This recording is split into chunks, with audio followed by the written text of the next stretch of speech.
Did Tyranids just get good?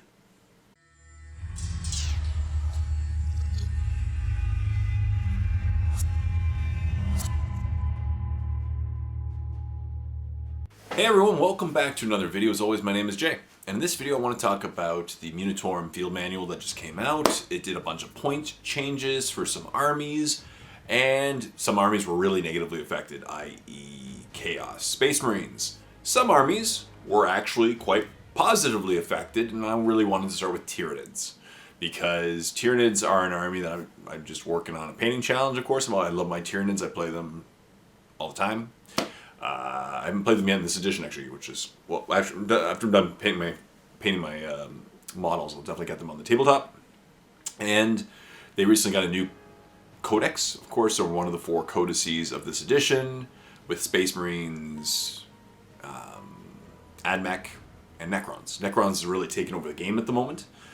Tyranids aren't so much. They have a sub 500 win level, and they're not winning a lot of games. There seems to be a couple of good detachments, but overall, other people are finding the models pretty heavily points costed. And on top of that, GW recently released a lot of the individual, like all the individual models, right, that made up the starter set of the game, the Leviathan starter set, and most people were like, well, that's really weird because they're really expensive. I made a video about that, and they're not good. Like, most of the models aren't they're nice looking, but they're not good on the tabletop. So why would you spend $140 to get, the Screamer Killer and Neuro Tyrant, for example, right? It doesn't make any sense. So I did think that maybe GW was going to make them better, and that kind of was the case. And so the Munitorum Field Manual came out recently, and what you'll notice is actually GW made the Tyranids better. Most of the points cost changes went down, which is awesome.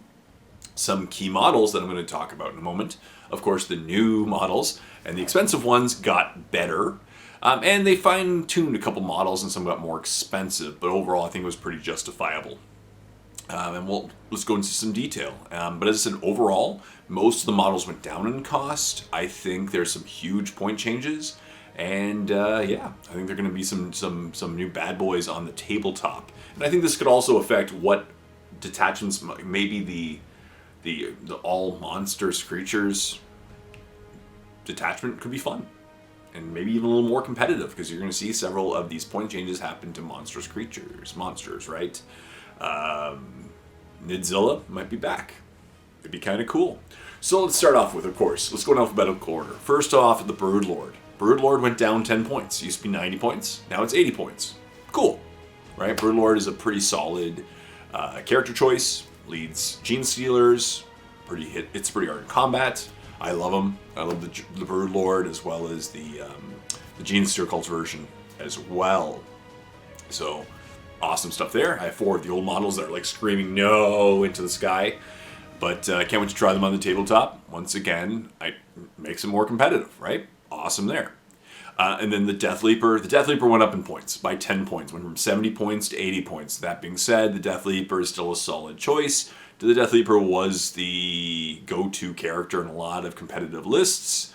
So they fine-tuned it up 10 points. In the end, I think that's pretty good. 80 points. So same points for Broodlord and the Death Leaper. Death Leaper, I think is still better. Broodlord has his rolls, but still, now that they're the same points, that's awesome, I think it's pretty cool. Gargoyles. Gargoyles got changed by half a point to model.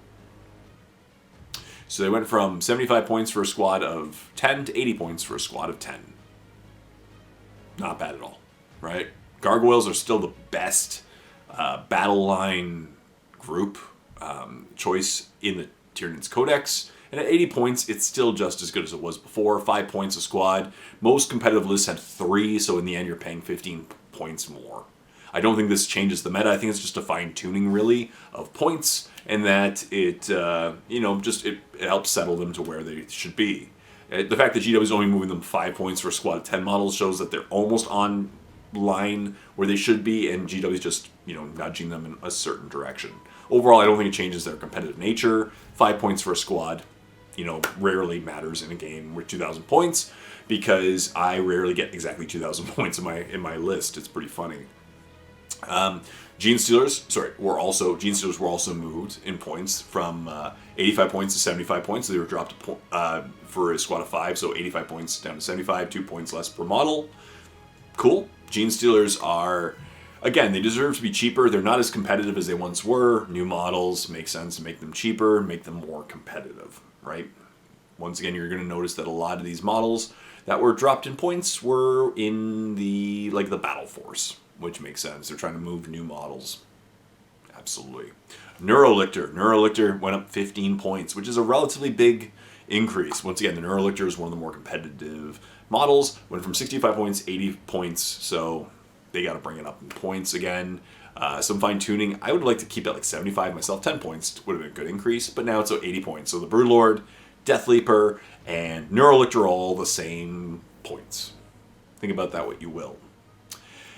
Then the big guys, the 2 Norns, both went down in points. Once again, they're really cool new models, but what people are finding is they're not really they look great, they're like a centerpiece of your army, but they're not the most competitive models, and they're really, really expensive points-wise. I originally had 310 and 290 points, 310 for the Assimilator, 290 points for the Emissary. Too expensive. They weren't doing really what you needed them to do. People could really deal with them. They weren't that dangerous, right? The Norm Emissary really specializes if you keep him on an objective, he's incredibly survivable. So you don't really have to worry about him as an opponent if you don't have to go for him, right? You send the scariest thing at him and deal with him, or you shoot him at a distance. Makes sense. So the Norm Assimilator went down by 20 points, went from 310 to 290, right? Which is the old points of the Norm Emissary. And the Norm Emissary went from 290 to 275. So it's a start, right? They both got a little bit cheaper to help make them a little bit more competitive. Once again, I don't know if this is enough. I would have personally, if I was to point cost them, I'd point them at 275 for the Assimilator and maybe 250, 260 for the Emissary. That puts them really in line with things that do the similar role, similar survivability. I still think they're a little bit over points costed, but you know what? It's going the right direction. I'm going to try them out in some games and just have a good time. I'm painting my Norm Emissary right now. I can't wait to get them on the tabletop and in some games. It's very cool. Pyrovores, once again, extremely competitive, new model, went up in cost, 5 points a model. Went from 30 points base to 35 points. Still good. Still just as good as it was before. A squad of 3, you're still going to see tons of them on the tabletop. The model looks awesome. They're really strong. I don't think that's too much of a change. This is my favorite point change in the update. The Screamer Killer. I love the model. I've always loved the old-fashioned Screamer Killer models. And when they released the rules and the points levels at the Leviathan box set, people looked at it and went, oh, that's not good. And the rules are actually quite decent. It has some really cool shooting at 18-inch range. It's really it's really hard, but it was super expensive for what it does, right? Even until recently, it was 170 points. GW has dropped it to 145. I love that. I think it really makes the Screamer Killer a solid choice in this codex. I could see people taking 2 or 3 of them. They're pretty fun, right? In a Nidzilla list, I think it'd be a pretty fun addition. Could be even pretty competitive, because you can get them to your opponent before they deal with them. Coincidence, of course, they just released them individually, and they're expensive, so maybe it's a good time to make them good. Right? Makes sense. Because if you're going to have an expensive push-fit model that people could have got tons of them in the Leviathan box set, you better make it good, because otherwise people wouldn't want to buy it. And it's cool. It's a really cool model. I've been loving to paint mine up as well. And I'm excited. That actually is my favorite change in the entire Munitorum Field Manual. For Tyranids, by far a huge drop from 170 to 145. I think that's a really good point change, 25-point drop. I think it really brings it in line. It'll be a pretty cool model on the tabletop. That's my opinion, but I think that alone makes it much better. And then we get to a few other drops for some monstrous creatures. We have Toxicreans. Went down in cost too, from 180 to 150. Cool stuff. Trigons from 180 to 170. All right, right? Cheaper as well, 10 points. But the Toxicrene alone went down 30 points. Huge, right? And of course, the Tyrannifex, huge point drop. Went from 245 to 190. 55-point decrease. because once again, it was way too overcosted. But now maybe the Rupture Cannon Tyrannifex is going to be on the tabletop. Once again, if you look at what has been changed, it's mostly the big bugs. Right? The little guys got some fine-tuning, some tweaks, 15 points here, 10 points there. The big bugs got point drops, which I think increases the power. Again, the overall detachment rules for the big Nazilla lists is just not as strong, but it might make some lists pretty fun to run with some big bugs. And as well as just in all the lists, once again, so the Norn Emissary got cheaper. The Screamer Killer got significantly cheaper, and the Tyrannifex got really cheaper, right? Much cheaper. So these combined, the Tyranids are going to be more competitive. Overall, if you look at these changes, I found some of them were just fine-tuned tweaks. The ones that were a little overpowered did get more expensive points-wise, but a lot of models went down in points, and that is huge. That's why I think Tyranids are actually one of the more affected model squads from the updates. Obviously, Dark Eldar got a new detachment. They're a huge increase in competitiveness, but Tyranids got some buffs. And I'm really happy to see that GW's balancing these things and making Tyranids more competitive, because a new codex should not have a below 50% win rate so quickly.